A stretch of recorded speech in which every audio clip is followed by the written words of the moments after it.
probably shouldn't. I'm gonna go ahead and tell you. I don't know that this will be the most riveting class we've ever had. We're gonna talk about like libraries and shit. Like it's not, you know, it's gonna be all right. It's gonna be all right. The other way maybe I would try to pitch it to you is this. This marks the day where we basically transition from just reading the book, talking about the book, you know, for a couple weeks to, all right, but what's the paper look like? What is that process? How does it even start, right? That's what today is about. So we got a little bit of, we got to like almost take the momentum of the class and turn it in a different way. All right, I'm done with metaphors. Now, library. As I mentioned before, I can't turn down the lights because it'll turn down the TV because somebody had a good idea. That's a lie. It's a terrible idea. Anyway, there's all kinds of ways to get to the library online. I'm sure you maybe know some. I just Googled it.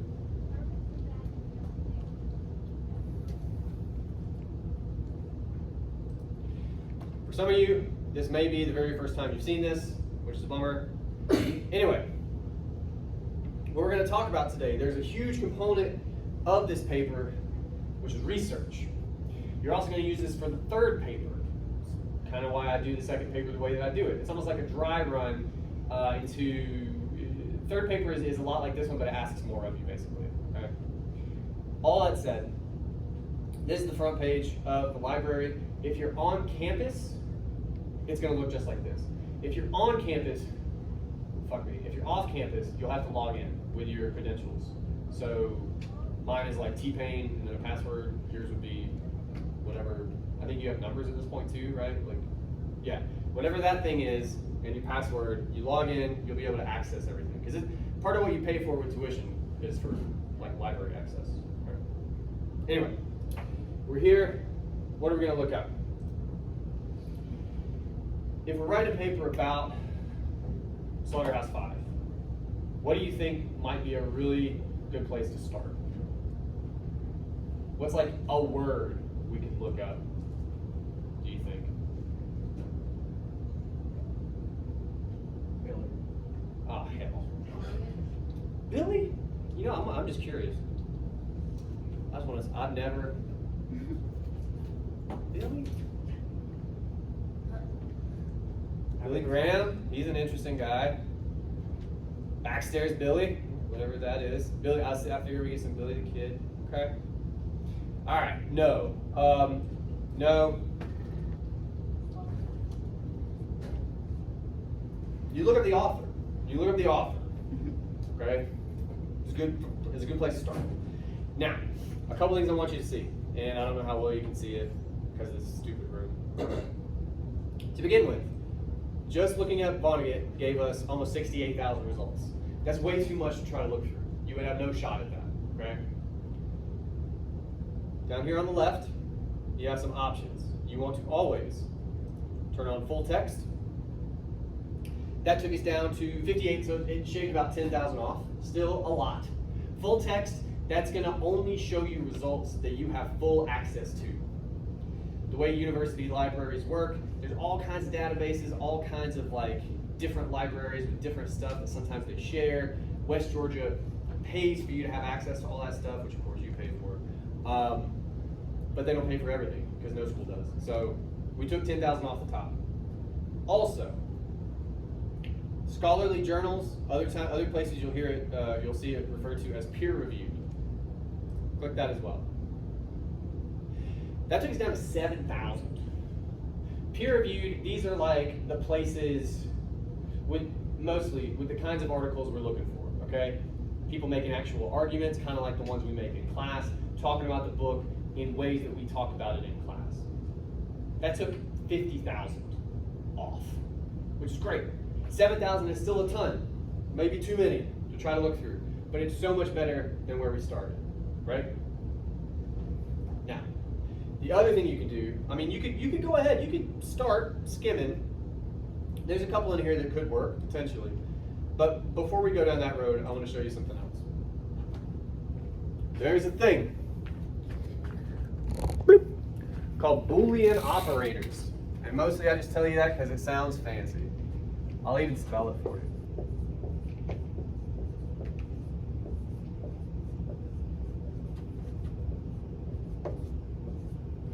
Look at that, how fancy is that? Now the funny part is, it just means this.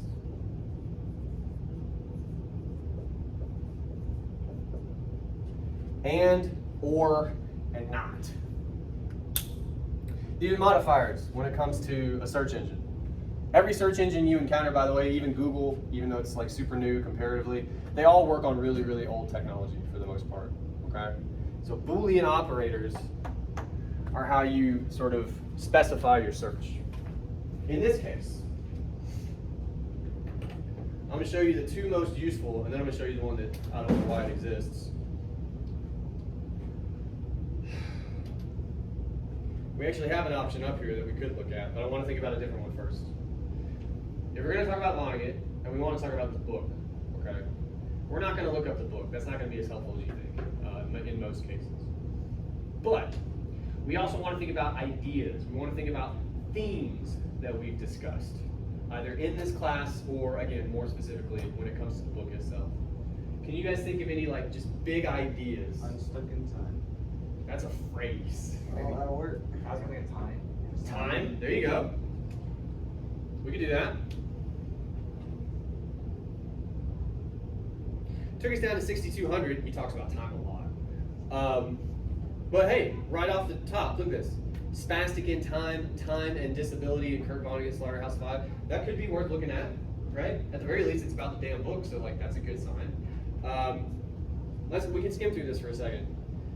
So it goes, a new documentary. Actually, that's a documentary about the book. That's not helpful. That's the same thing. Time travel in Kurt Vonnegut's Slaughterhouse-Five. That could be interesting.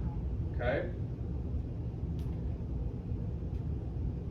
More about, so yeah, if you're interested in how time works or how it's structured or how he talks about it, because he does talk about it a good bit, that'd be kind of a rabbit hole to go down, right?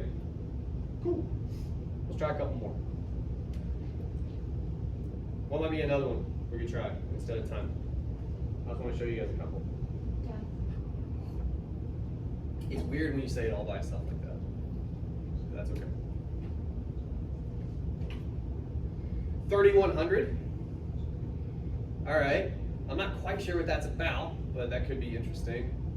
Sometimes you'll get weird results that have nothing to do with anything, right? We're going to not worry about South Korean suicide. How to Die Laughing, Kurt Vonnegut's Lessons for Humor. That's interesting. So a lot of stuff about humor, postmodern narrative techniques, all that really means. So much of postmodernism is just, you could probably define as fucking weird.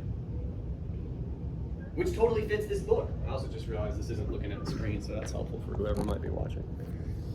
But postmodern fiction especially, I mean, think about the way the book is ordered, how everything is all mixed up and crazy, and the narrator's a character sometimes, and like weirdness. That's postmodernism, basically. They're going to talk about that. Historical trauma. We didn't even get to talk about this, which is a bummer. But this is a real idea. Some of you may have heard the phrase before, survivor's guilt. Is anybody familiar with this idea? That like you feel guilty because you lived and other people didn't. How much of the book, when it comes to the narrator, like might come down to like him struggling with that, right? Like he lived when thousands and thousands and thousands and thousands, just thinking about Dresden, people died, right? That's a weight to live with. We didn't talk about it because we talked about a lot of other stuff. That could be interesting, right? Okay. So this is generally how it works. And you'll notice, by the way, I'm just reading titles. We talked about this at one point because somebody asked the question. It was a good question. You can't judge a book by its cover. That's mostly true. That doesn't apply to articles. People that write articles are also the kinds of people that would be looking up other articles. So they understand that titles actually have to help you. They have to tell you about whatever the hell it is you're going to see. They're very descriptive most of the time. So judge it by a title. If you find a title you like, I mean, you know, we can try that on the postmodern narrative techniques in Slaughterhouse-Five. Maybe we're interested in that. Actually, you know what? We were talking about Survivor's Guild. Let's go look at that other one. This is talking about a different book from Vonnegut, but it would still apply. You know? Here's the next thing you do. Say you look at the title and you like it. You don't read the article yet. You scroll. A lot of the time, not all the time, but a lot of the time, there's going to be like an abstract, or in this case, they call it a description for some reason. This gives you a pretty quick summary of the article. You read that guy. It's talking about a novel called Bluebeard, which is really good, by the way. Post-memory. Okay. Secondhand. Okay. American genocide. That's interesting. Historical and personal trauma. World War. I'm skimming, actually. I'm not even reading it. It sounds like it could work. So now we need to find it. There's different ways to find it. I'm actually looking for it right here. We clicked full text. Why is it being weird? Oh man. All right. What is happening? Oh, is it not? Is it not an e-copy? Actually, I have to go into the library and get it. Oh no.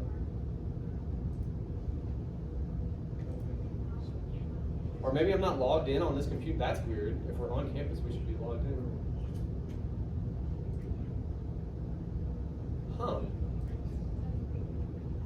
Now this has never happened to me before. Great. All right.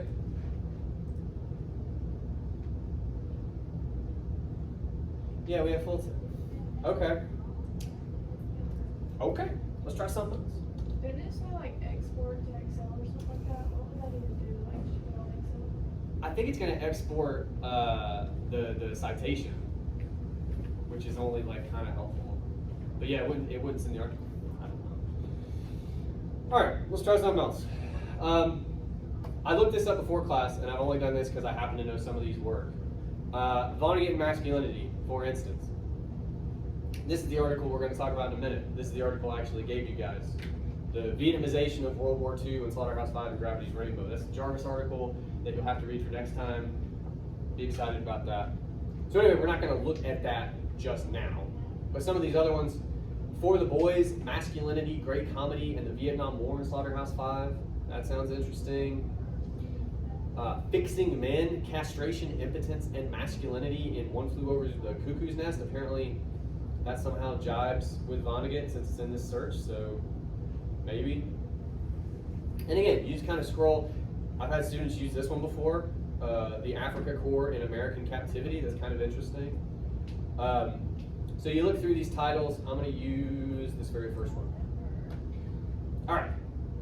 So again, we got the title. Sounds good. There is no abstract in this case, so we would have to just go to the article. Now, let's see if I can. How do we do this? It's gotta be this. All right. Most articles you encounter, unfortunately, are going to be kind of long by your metric. Okay, 20, 30 pages sometimes. They're going to be kind of long.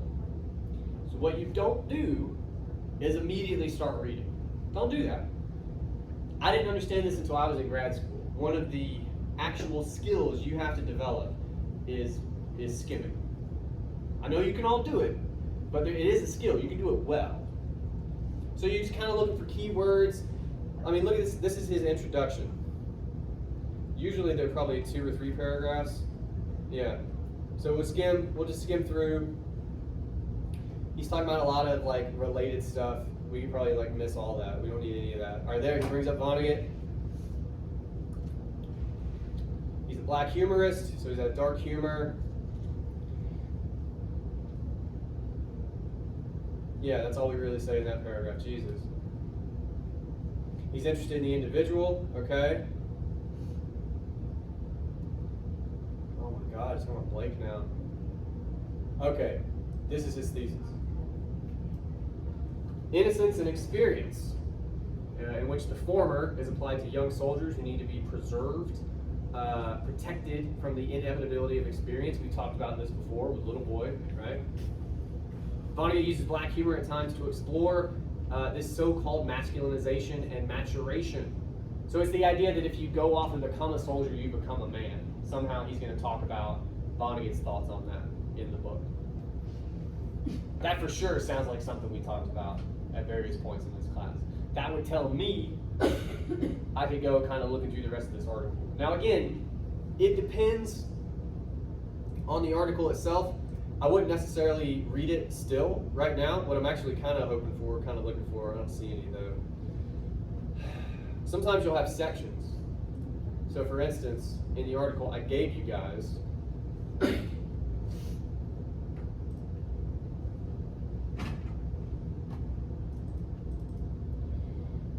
this is her opening. She has sections. She has a whole section about Slaughterhouse-Five specifically, all right? And if you scroll, and I'm not quite sure where it is, it's kind of buried. Oh, there it was. Then she has a whole other section about a whole other book we didn't read, we're not going to talk about. And by the way, Gravity's Rainbow is even crazier than Slaughterhouse-Five, if you can believe it. It's like fucking bananas. What I'm telling you right now, and I'm going to remind you at the end of class, by the way, you have to read this article, because I gave it to you on CourseDev. Half of the article is about Gravity's Rainbow, starting at that section. You do not have to read that. You only have to read half of Jarvis, the half that's about Slaughterhouse-Five. Does that make sense? But also what I'm using this to illustrate for you, if you're doing your own research, you're looking around, a lot of the time, because these are longer articles, they're going to have section headers like this. And if that section header leads you to believe that many, many pages of the article are about a book or an idea that you're not concerned with at all, skip that shit. Don't look at it. This is all about saving you time. You're going to have to look through some stuff. You're going to have to read some stuff. It's not going to be the most fun you ever had. But there are ways to do it constructively. Be kind of smart about it, right? Any questions at this stage about any of that? Is there anything else I want to make sure you knew? Oh, really quick. I wonder, surely there's some in here. Sometimes people will want to use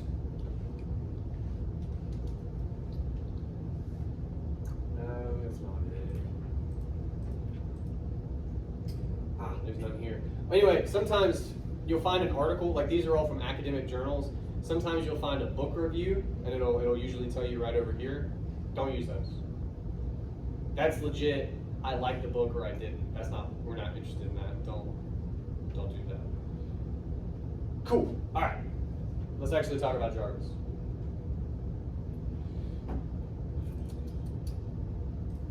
I'm gonna have it up on the screen, but that is going to be basically useless for us to talk about it. So what I'm going to ask you guys to do, go to CourseDev, pull this up. Or if you've printed it already, because you're a super student, you can pull it out, whatever you like. That's a joke, no one's doing that. Just go ahead and pull it up on CourseDev.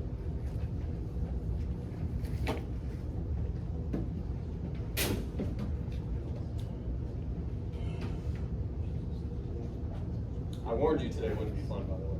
I did say that.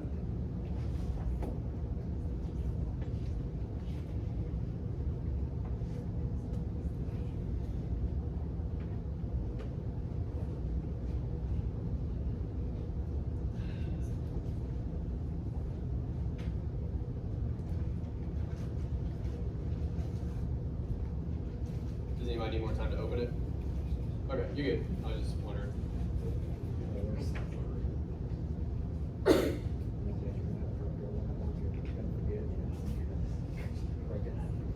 When did you share the essay review? That's what we did with the 20th. Other revisions? I believe it's this Friday by midnight, if I'm not mistaken. It should be on. I just didn't know if it was the 23rd or something. I think it's this Friday. I'll figure it out. Don't worry. Let me know if that's not right. All right, I assume everybody's there now. We're all chatting about research, which is good. That's a joke. All right, what I want you to do, in this article, I've already told you we basically don't have to read the second half, okay? But it's still a scholarly article. It's still, when it comes to whatever your reading experience may have been prior to this, probably gonna be pretty dry, okay? Some of you will struggle. That's okay. I want you to know that ahead of time. What I want to do though here for the next little bit of class is actually talk about how more accessible this article is than you may think on first glance, okay? So here's what I'm after. We have this first page, okay? And we have the second page. And then we get to the section about Slaughterhouse 5. All I want you to do, I think it's 3. Yeah, there's 3 paragraphs before that first section, Brent. I want you to read those 3 paragraphs. We're going to talk about them. And to help you just a little bit, because you have no reason to know this, I've told you before, this is a longer article, but it's also the same kind of paper you guys have been writing in this class. And every time we talk about papers or we talk about texts, it's the same deal. It's just way longer, okay? So what that means is these 3 paragraphs are her introduction. You guys get 1 because you're writing like 3 pages. She gets 3 because she's writing like 30 pages. You need more, right? I say that to say, as you read these 3 paragraphs, if possible, think about sort of the parts of an introduction. Do you see a thesis? Do you see a roadmap? Any and all of that. So take, 5-10 minutes. We're going to talk about it.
Any more time?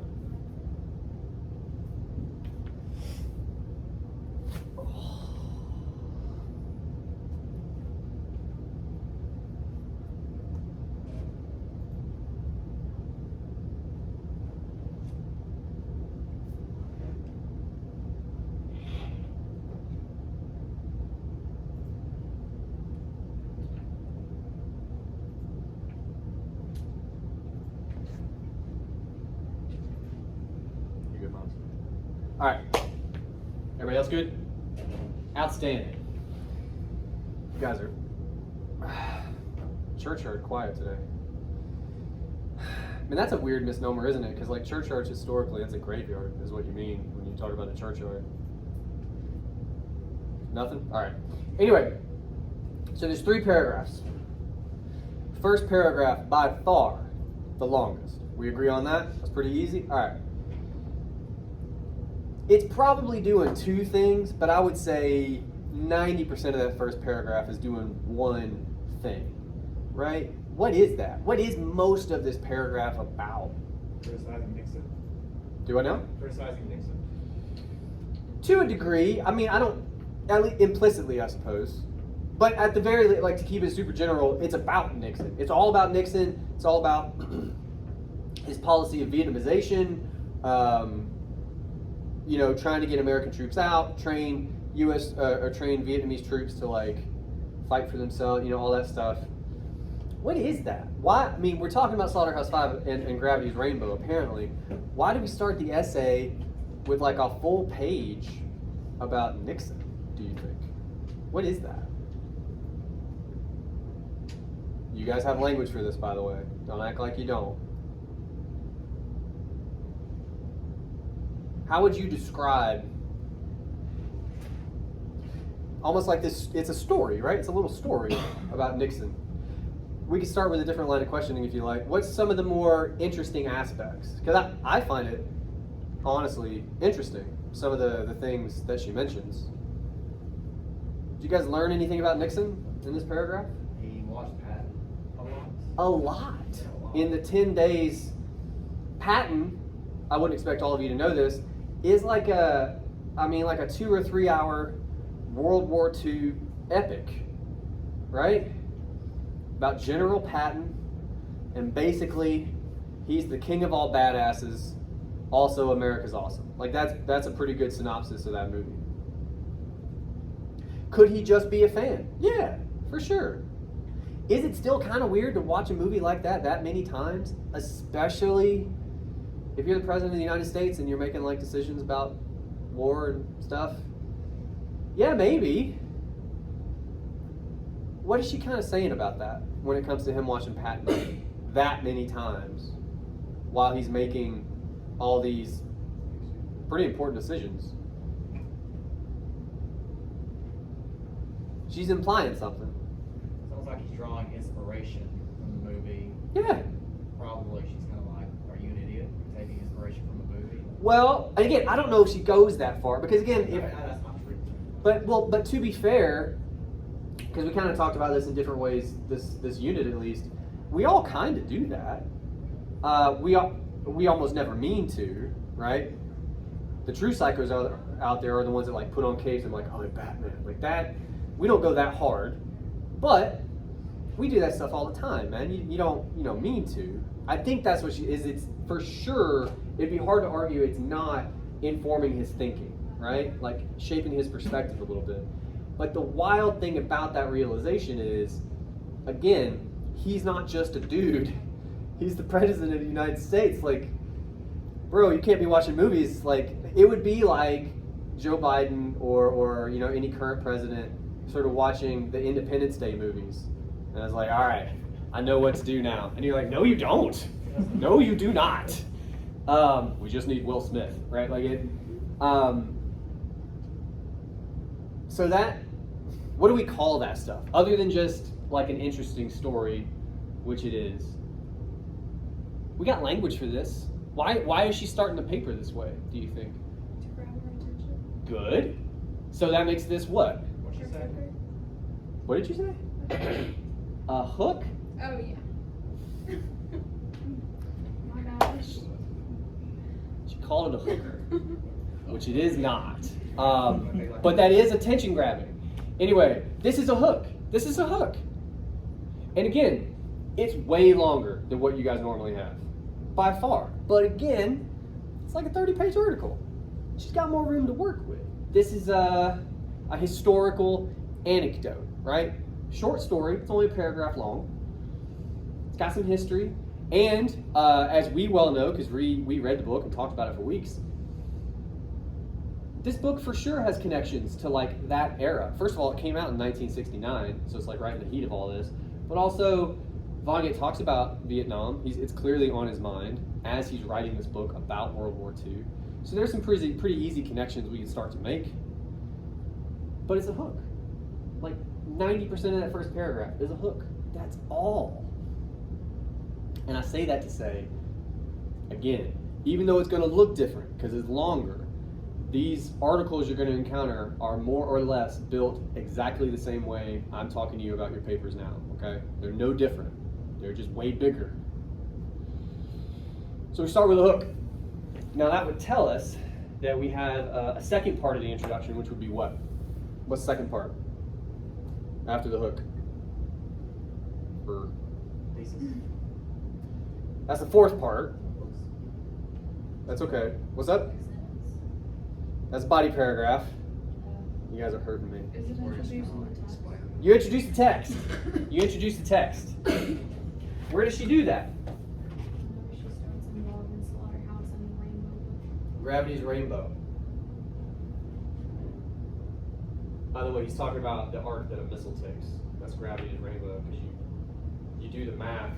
The class before this could help us with this. There's an equation you would do, because you're not just shooting it in a straight line. Like there's those missiles that travel really far. You shoot in an arc, like you would throw a football, and there's some equation for gravity, so it makes a rainbow as it destroys somebody on the other end. That's gravity's rainbow. So that's nice. Anyway, where does she do that?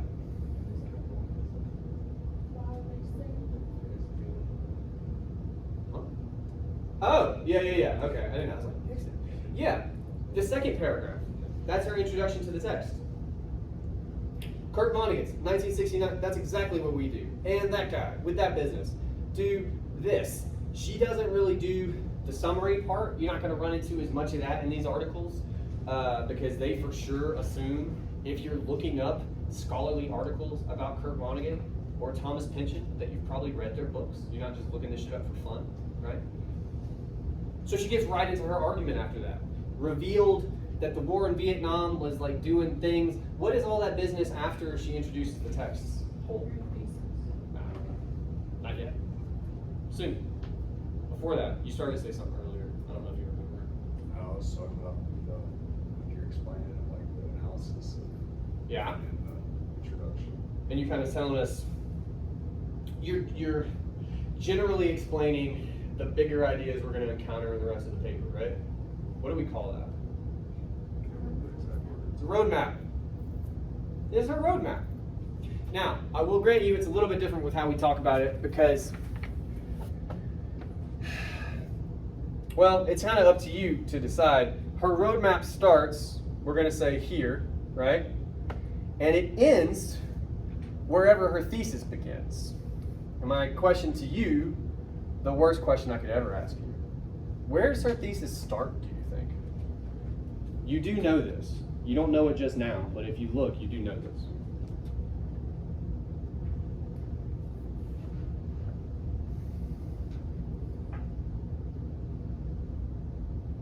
I'll give you a hint. Because the reason I know that you guys know this, to my knowledge, all you were ever trained in all your years of like language arts or whatever they call it now, is what a thesis is and like what it sounds like. So like legit, somewhere in here, you know, there's like a tonal shift. There's a moment in pretty much every paper where the words change just a little, and it's like, thesis time. Like it feels like a thesis. You got plenty of time to find it though, don't worry about it.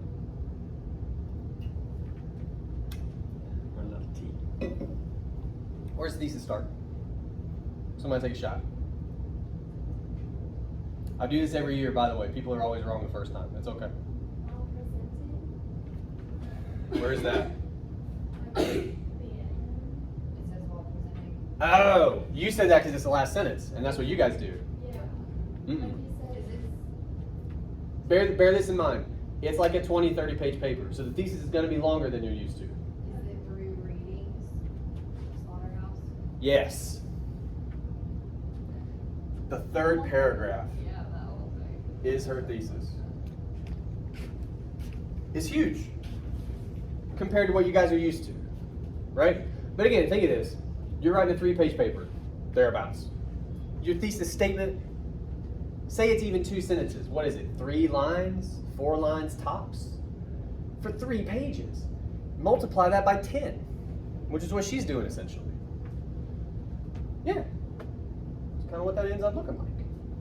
Now again, they won't always be this long, but they're gonna be in that ballpark.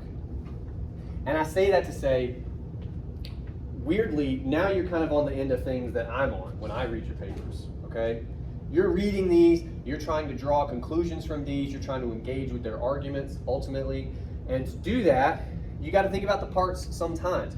What is the thesis for? It's meant to sum up the paper. It's meant to be a collection of all the big ideas that you can kind of take with you, right? And consider as you read the rest of the paper. You got to take all that with you, for the most part. And here's how you do it. We're going to back up a little bit first. To help us out a little, pretty much that whole first page, that's all Nixon.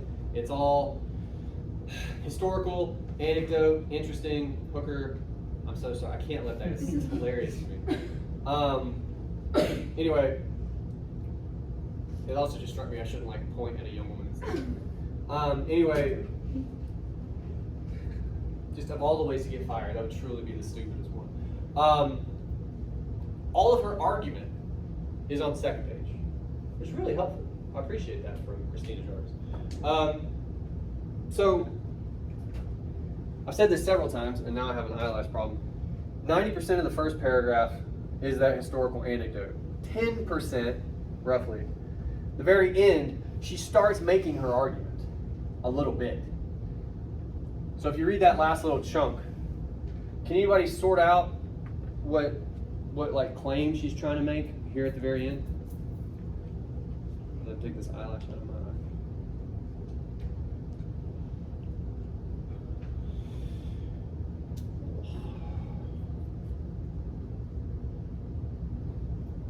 She's talking about like the good war. The good war. It wasn't really, she puts it in quotes, trying to say the good war is like, is there technically a good war? Yeah, and for this, we're going to need a little more historical context that you guys might not have, so we're going to talk about it for a minute. She says first, the bad war, Vietnam apparently, right? You guys may know a little bit about this. You know, maybe you've seen movies or you had a social studies class one time or... Huh? I said Forrest Gump. There you go. What's the deal? We talk about, she's talking about cultural narratives, and that's actually what we've been talking about this whole class. What's the deal with Vietnam? How generally speaking, how did people feel about it, to your mind? They didn't like it? We lost. Well, no, I mean, we're going to come to that. We're going to come to that. But even just while it's going on, because you think Kurt Vonnegut, 1969, like it's happening while he's writing and publishing this. It just gets worse when we lose. But why didn't they like it, do you think? Huh? It's kind of weird.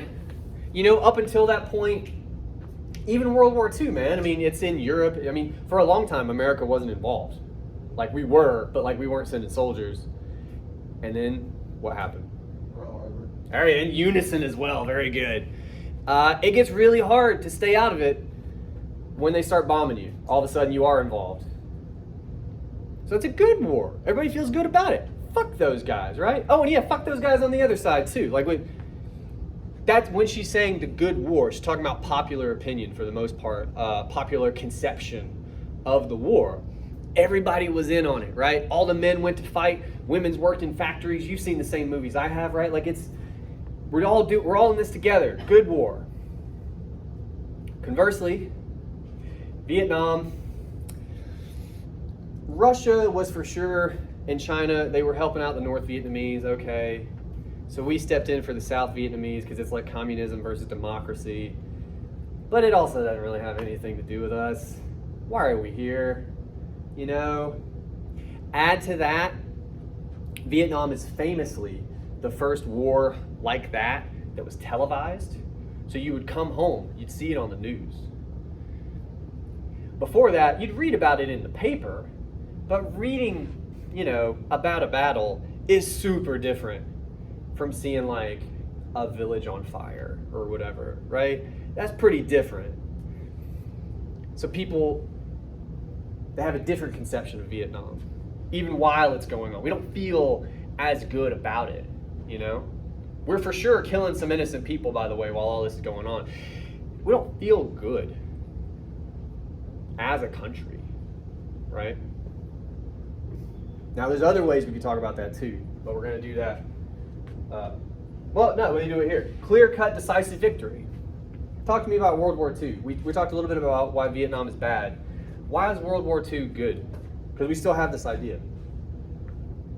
Why is it good? What's good about it? What we're saying is, what she's saying is, as a people, as a nation, the popular conception. Yeah. She says that it seemed clean, straightforward, and unambiguous, and it was known for American valor and them being victorious. Right? Yeah. So first of all, we won, which helps. Always helps. But the point I'm making, we can dive a little bit more into what she says about like clear cut, for instance. It's a clear cut victory, but I think it's also clear cut when it comes to like what side we're on. And here's what I mean by that. How do you know? You all know that we were the good guys in World War II. How do you know that? The Holocaust. Hmm? The Holocaust. We're not fucking Nazis. For real. If you are the one fighting Nazis, you're the good guy. It's easy. And then you add the Holocaust and like all the just fucking crazy shit those people were doing, like monstrous things they were doing. We're the good guys. We can feel good about, we bombed some stuff. Fuck it. Did you hear what they did? We're the good guys. We feel good about that. It's a good war. Okay? It's easy. Again, Vietnam there's no Nazis. It kind of seems like it's one country in a civil war and they're fighting each other and it's got, again, why are we here? Like, it's bad war. We feel bad about it. Now, what she says about all that, we got to go a little further in. Nazis to rice farmers. What'd you say? I said we went from Nazis to rice farmers. And again, that's kind of hard. I'm trying to scroll without screwing this up, and it's not. All right, whatever. We're fighting them all. They had the home court advantage. What she says about the good war, bad war, she talks about binaries. And she talks about, I'll try to find it for you. All right, this is the part where she's going to sound kind of fancy, but we can figure it out, okay? The war, I'm in the middle of the second paragraph. The war in Vietnam was shaping representations of World War II, just as the legacies and cultural narratives of World War II were influencing policy in Vietnam. The second half of that we don't need to worry about. That's her going back to Nixon. That's just her being smart. So when she says the war in Vietnam was shaping representations of World War II, what do you think she means by that? What's a representation of World War II in this context? What's a representation? When you represent something, what is that?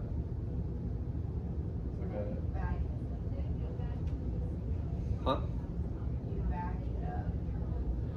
No.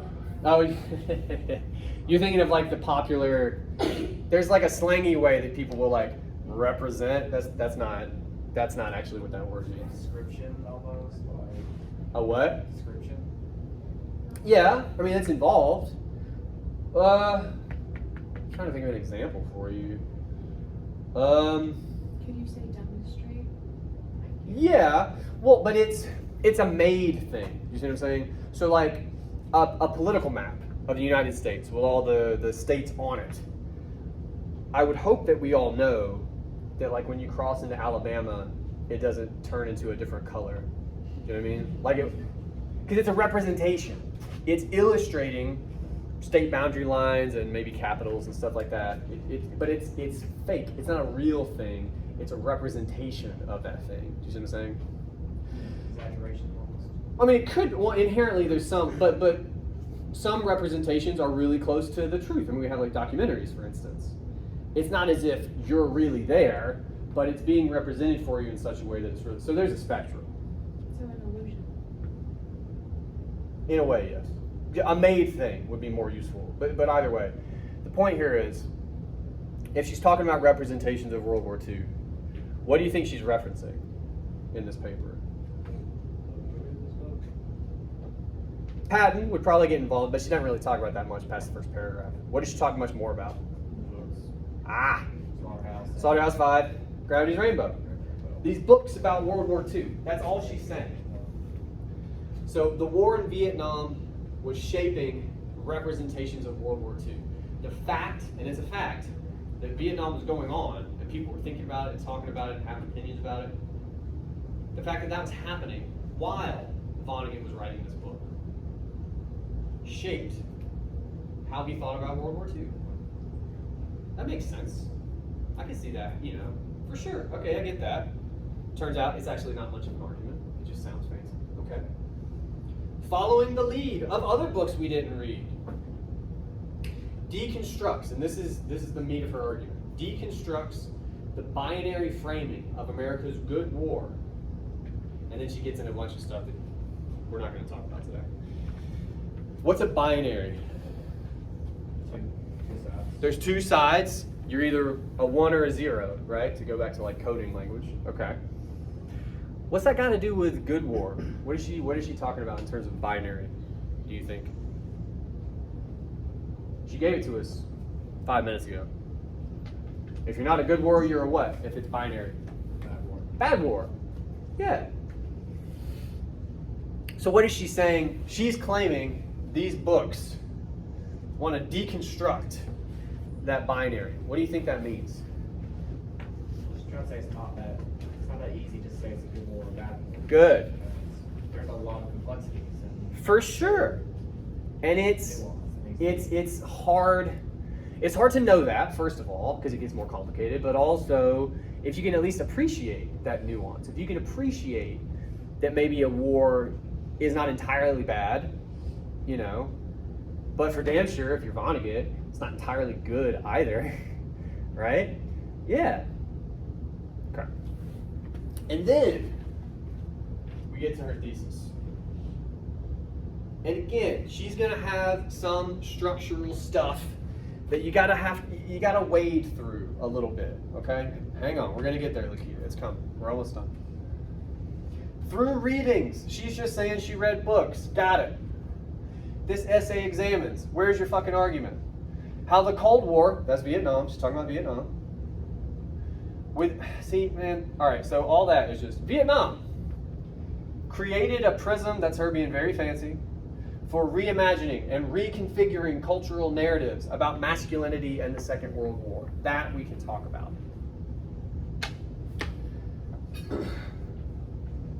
What do you think a cultural narrative is? I said a minute ago that that's what we've been doing this whole class. Do you guys have any idea what that phrase means? A cultural narrative? Awesome. I have a great example. Okay. I didn't realize this. I learn shit all the time. Trevor, you all right? All right. I learn shit every day. I learned this today. And it was a thing that I knew, but I didn't realize that I knew. Do you ever have like epiphanies like that? Cultural narratives. I'm gonna give you an example and then I'm gonna use it to explain, okay? I'm gonna go ahead and say weird, very specific, very contemporary. That means like only the past couple years has it really sort of risen to the fore. Cultural narrative that we have. White dudes grill. I don't know what the hell that is. It's a real thing. It's everywhere. To the point where, like, I was listening to a football podcast this morning, because that's what I do when I'm working out. And at 7 minutes from the end, that's usually not when you turn a podcast off. They're still talking about things. They start into what kind of grill they use. This dude is like, I only use pellets. And like, I'm like, what is happening? What is happening? It's a cultural narrative. It's tied to stereotypes, okay? We have like assumptions about each other, but also those assumptions shape our own behavior. something about the past couple years, white dudes grill. It's a lot.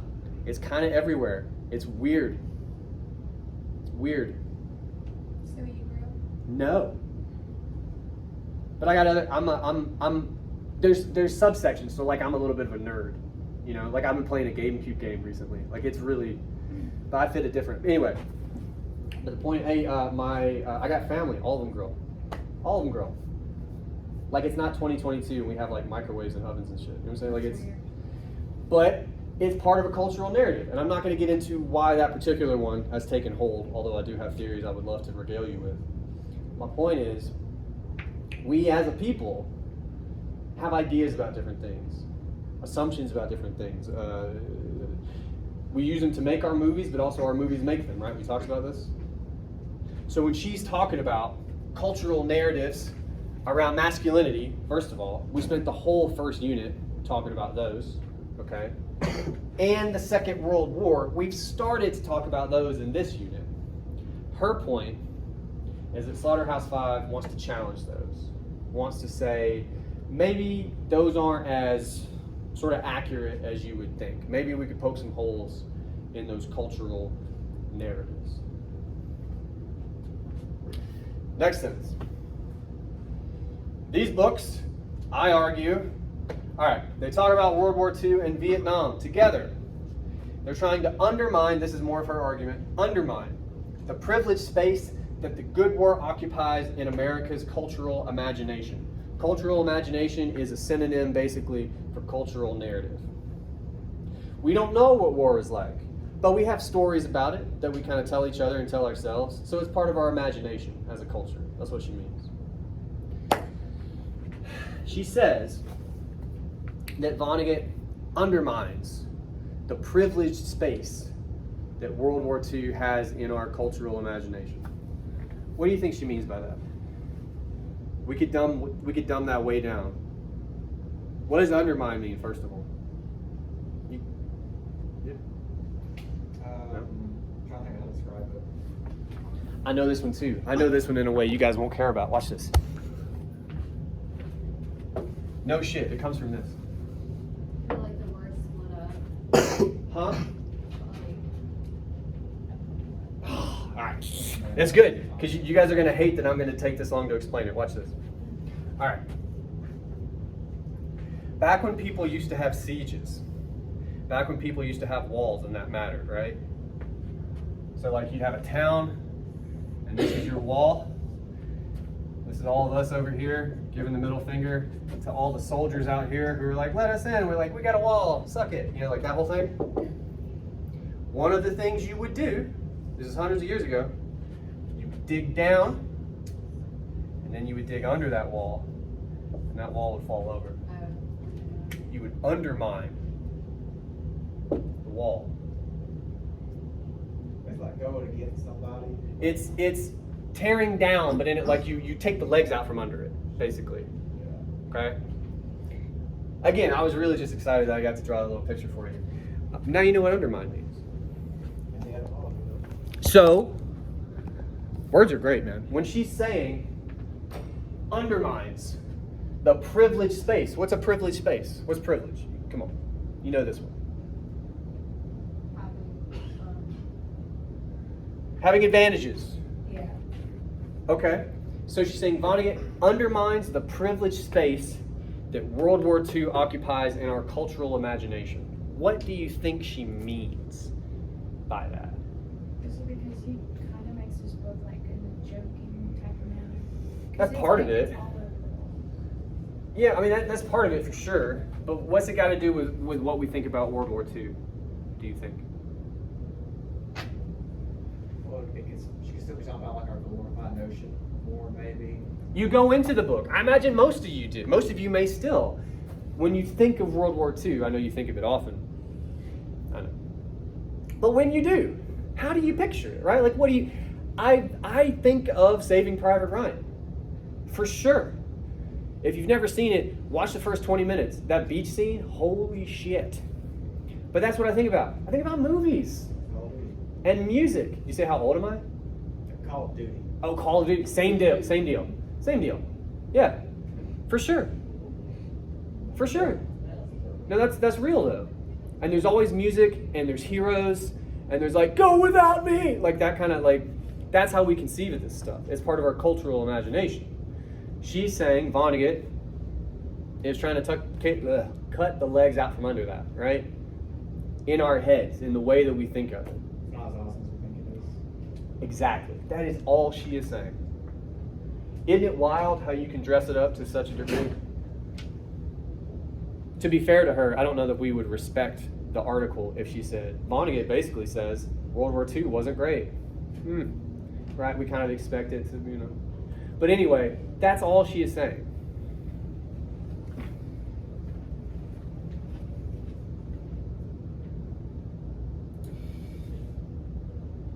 All right, and then she gets into a bunch of weirdness that we're not going to talk about today with bodies. The point is, when it comes to these articles, by the way, the thesis, that's going to be the thickest portion, like the hardest to kind of pull apart, right?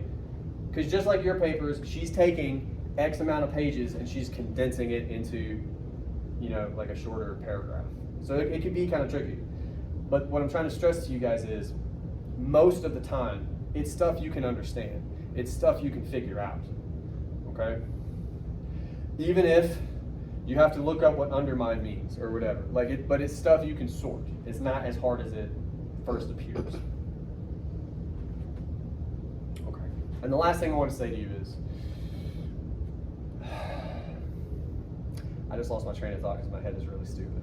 I can't tell you what I thought because I can't say that to you. But I just sabotaged myself. That's a bummer. Okay, hang on. Oh no. This is probably what it was.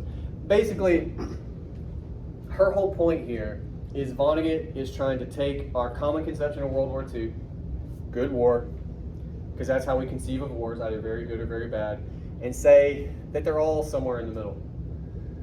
And probably, to be fair to Vonnegut, he would probably steer more toward bad, generally, right? But either way, they're much closer to that end than they are to Call of Duty, Saving Private Ryan. Anybody see the movie 1913? It's World War I. Came out like a year or two ago. That movie was awesome. Vonnegut would hate that I said that, right? That's his whole deal with these fucking movies. They make it look cool, and I'm like, dude, you're so right. I watched that movie in the theater. I'm not like a talker. 3 separate occasions I went, oh shit, like in the theater. And no one got mad because they all understood. They were all right there with me. So that's my recommendation for 1913. It's a very good movie. Anyway, but why would that bother Vonnegut? We've talked about this. Why would he hate that a movie like that is kind of awesome, honestly? What's the problem with that? Makes war look cool. Makes war look cool, what'd you say? It glamorizes everything. Yes, glamorizes it. Those inform our cultural imagination. I was not at World War I, thankfully. And I don't know anybody that was, because it was a very long time ago. So what do I have to draw on when I think of it, when I conceive of it? Movies. The occasional video game, you know? That's what we depend on. That's what he's trying to take down. That's what he's trying to poke holes in, okay? She's going to talk about that, for the most part, throughout the paper. That's all she is saying, okay? Questions about any of that? I know I've said this before. I did tell you today would not be fun. It's a business day. We'll get back to other stuff next time. All right, there's one more thing I want to do. God, I'm thirsty. All right. You see the new Kingsman movie? No, I only ever saw the first one, and they all look cool. I don't watch a lot of movies. And there was like a prequel that said like Yeah. one. Yeah. Okay. They have like a full-on fight scene with Rasputin in there, so. Well, I will say, like, I've seen different things about Kingsman, like with the second one especially. There was some stuff about how crass it is, and Second one was garbage. well, but I mean, I haven't seen the second one, but also that's what those movies are supposed to be. Like they're satire, right? The whole scene with Colin Firth in the maybe I have seen the second one. There's a part where he goes to a church Oh, yeah. This is the first one. That's the first one. I don't want to spoil it. Holy God. It blew my mind when I saw that scene. But again, it's supposed to be ridiculous. And if you don't treat it, all right, we've already lost the rest of the class. All right, here we go. I want to talk about one more thing. I'm going to let you out of here. Annotated bibliographies. We can get excited for that. Well, here's what happened. It struck me, because you're not actually supposed to have looked at this until next time. It struck me that I do want you to have the weekend to read Jarvis. That's what this weekend is for. You need to read Jarvis, because you have 2 assigned texts, Vonnegut and Jarvis. So you should make that happen.